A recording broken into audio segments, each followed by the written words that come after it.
Hi, hope everyone's having a good Halloween. I personally am feeling rather under the weather. I've got the sniffles, as they say, or as some people would say.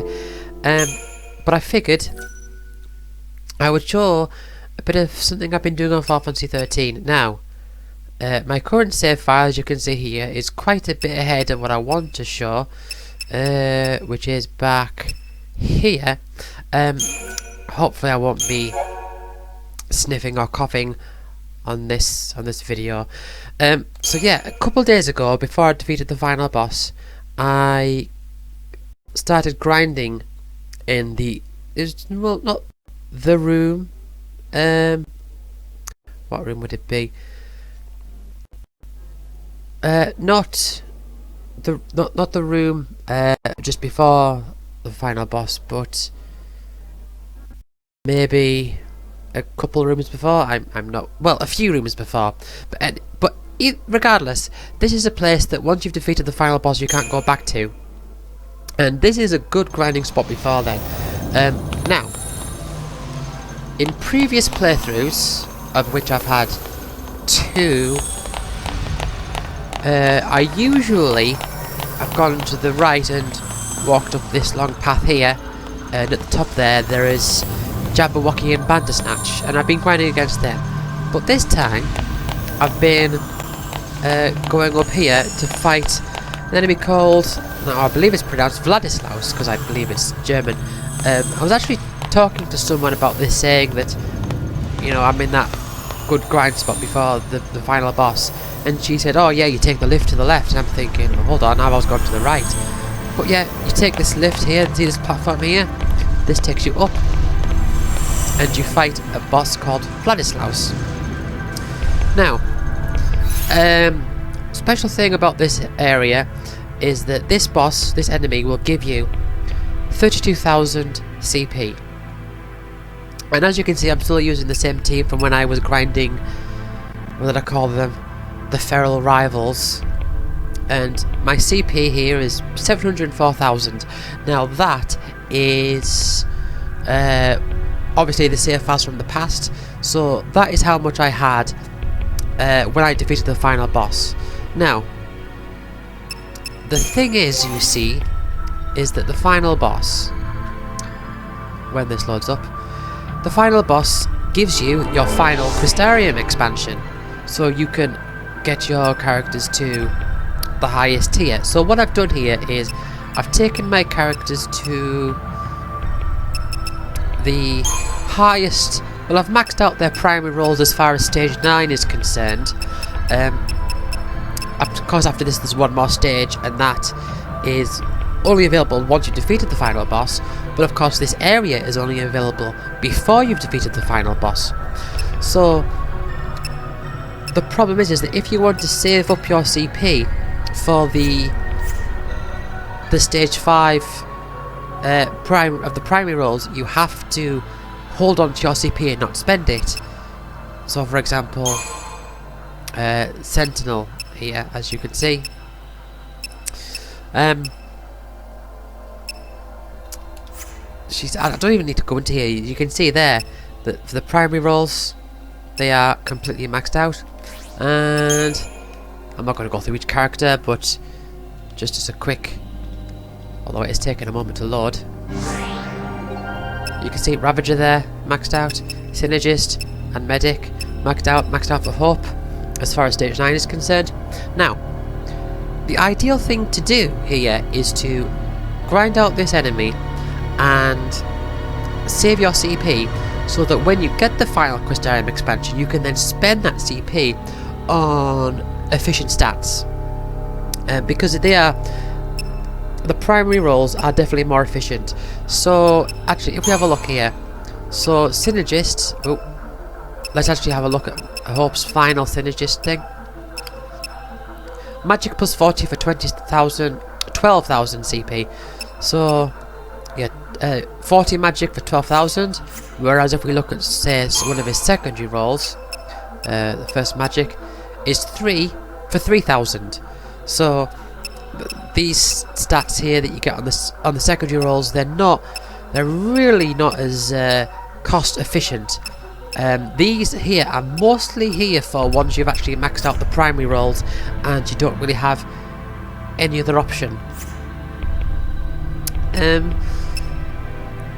Of course, the thing is that as well is that your CP maxes out at 999,999, so you can't actually save up enough CP to max out the stage 10 of the primary roles after the final boss, because it takes about 700,000 to fill out one of them. So depending, I might actually like quit out of this and show eventually once I've shown the battle. But yeah, they start getting really expensive. So this, the thing is with this guy here is that what makes him so good is that he's powerful, but his power is mostly in attack rather than any sort of defense. So the fight, as long as you know what you're doing, the fight can go rather quickly. At least relatively quickly. If we look at the paradigm deck I've got here, I actually use, I think I use quite a few here. So I've got Sab Sin Sin to start off with, as I usually do, and after that we want to sort of make sure that Hope stays in medic, because we want to go for 2 rounds of that, and then Hope needs to stay in medic because you're going to keep getting attacked. You're not going to, I mean, maybe there's a chance to go to this Relentless Assault here, but you're not going to be there for long because you're going to have to keep healing. So Tireless Charge and Diversity are going to be your main form of attacking ones. I would start with Diversities to get that stagger from the Ravager, and then maybe Tireless Charge down the line, and Even Dodds are there for if you need to continue on with the Saboteur and the Synergist, which is very possible. In fact, let's go up and fight this guy. Now you won't actually get to stagger this guy because his stagger cap is very high, and you can't get a first strike because he'll always be like constantly aware of where you are. So let's give it a fight.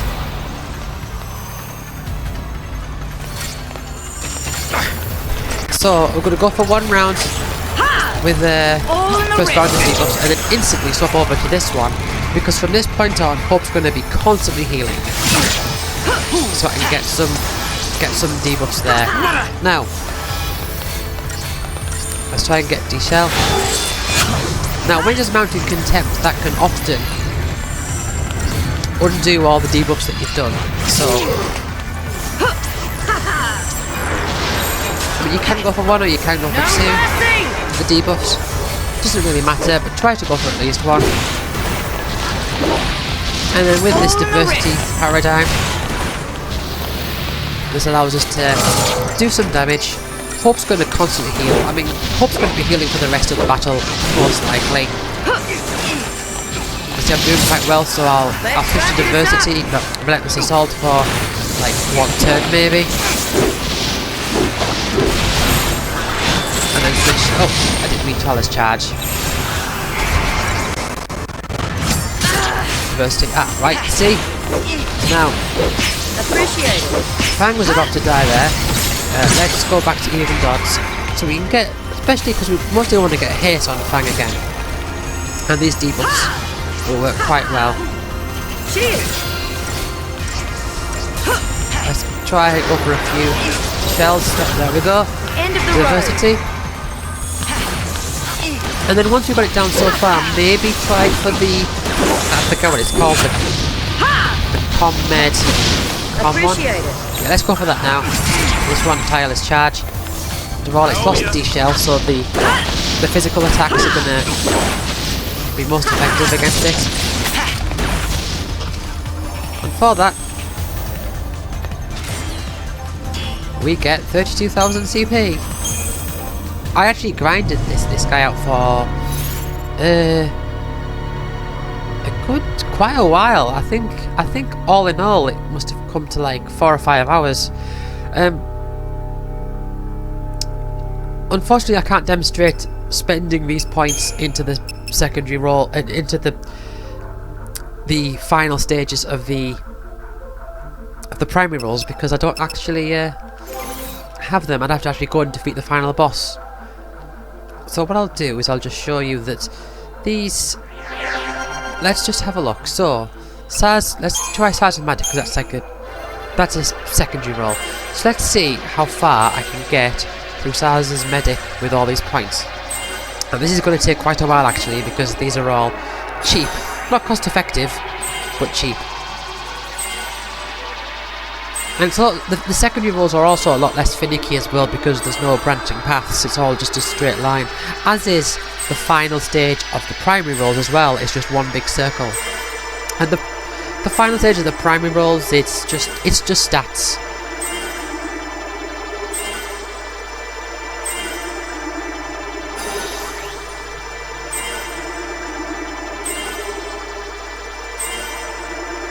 I mean, listen to how high pitched that sound has gone now. But yeah, what I did do, as you might have noticed, I did spend a little bit in the secondary roles. Because what you can do, because this is a decent grinding spot, you can actually grind for longer than what I did and spend more points into the secondary roles. Which I wouldn't recommend. So you get the first roll level. So the thing with secondary rolls, you get the first roll level like really far in. So as you can see there, see these ones are costing 30,000. So it gets to the point where you're paying like 30,000 for 5 strength. So towards the end of the secondary rolls, these are really, really inefficient. So, yes. What was my point? My point was that you can spend the CP into the secondary roles, which means you won't get as much efficiency out of them, but it will allow you to get more CP from this area, because you will be able to because otherwise you would hit the max of 99999 CP and you won't be able to go any further than that. So you can't physically get enough CP from here to just outright max the primary roles, but you can do quite well with them, at least up to that number, that amount of CP worth of the level 10 stages, plus some extra into the secondary roles here. So that is, as you can see there. Now, let's cancel out of this because this is an old save, and I want to just quickly show.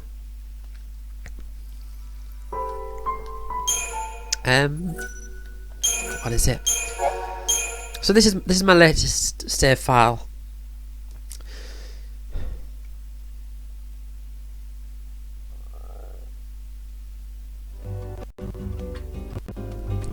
This is nice music. The Yes Trust Massif has nice music, but I've got to say the Arkil Step is probably my favourite like area music in the game, as well as the Vile Peaks.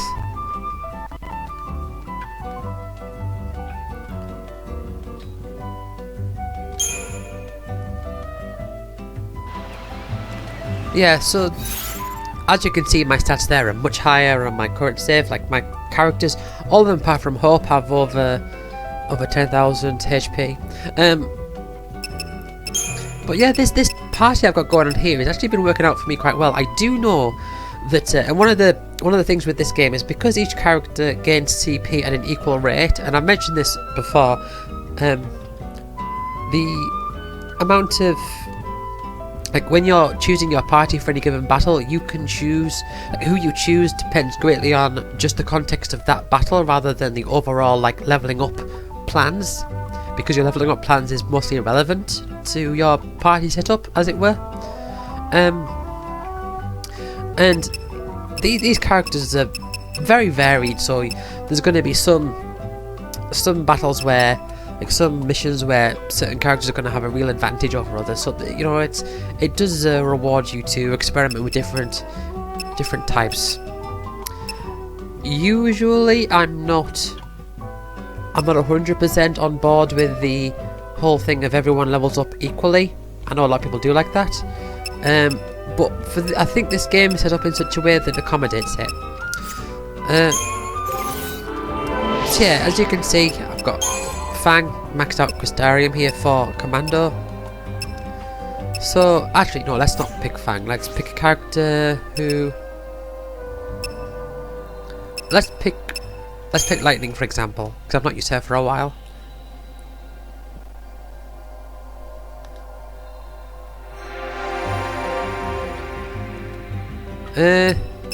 Right, so, like, if you look at her final stage, her primary roles here, I've got Commando here with the, like, up to, like, just past the halfway point. And who's the other one? Well, there's Ravager and there's Medic. Have I done Ravager? And I've done a bit of Ravager here as well. So, that's 700,000. That's how far it takes you. And just to show Medic, oh, actually, no, I've done a little bit of Medic as well.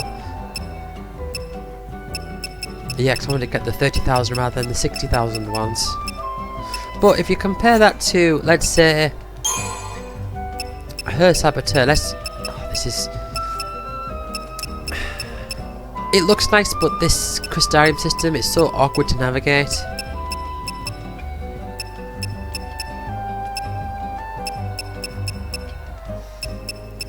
Yep. Once you get up to... Yeah, so this is like the second final Crystarium expansion is all this. And then the final one, there's like 3 role levels all in the last layer. And they start costing like 120,000. So like, magic plus 10, or HP plus 100 for 60,000. That's a lot. Anyway, I've been holding off a cough for quite a while, and it's starting to kill me. So thank you for watching. I'll end this here, and I'll see you all next time. Bye.